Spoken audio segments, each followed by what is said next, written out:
Hi everyone! So this week we read A Midsummer Night's Dream, which I enjoyed because other than Romeo and Juliet, I have never really read a Shakespeare play before. One thing that I noticed about this play that I found to be interesting was kind of how many different characters there were and the different dynamics of them. You have the lovers, Hippolyta and Theseus, who are kind of more serious. Then you have the fairies, who are kind of more lighthearted and produce rhymes that make it more enjoyable to read. And then you also have the craftsmen, who kind of come off as unintelligent and make the play kind of more comical.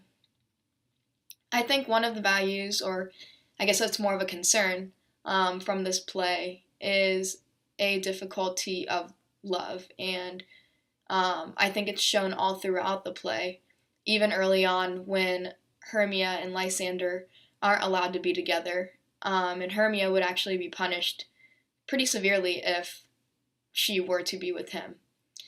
I also think a perspective of this play is an unrealistic or dreamlike world, since majority of the play takes place in a forest with fairies who do use magic. One word that I found that I did not know while reading was vexation, which was used in scene one by Hermia's father. I came to find that vexation means to be annoyed with something that is very irritating. Here, it serves to show how angry he is with Hermia and helps to show just how strongly he feels. I think that women are seen as less to men in this play, excuse me, and are contrasted by episodes of women seen as inferior.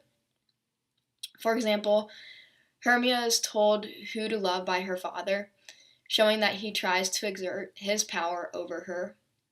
Her only options were to either become a nun or to be loved, or to be put to death. So she didn't really get to even say um, who she wanted to see. I think that contemporary casting does cause or would cause some controversy because it is different than how it was filmed in the past. But I do also think that if they did use the past, if they did cast the same way as they did, that would create even more controversy um, with a underrepresentation of women. And I think that it would actually create backlash now. So two questions that I have are, why do you guys think that a lion is also brought up again in this play, just as it was in the Bacchae? And how do you think that the play would be different if there were no fairies and say they were different creatures or different animals?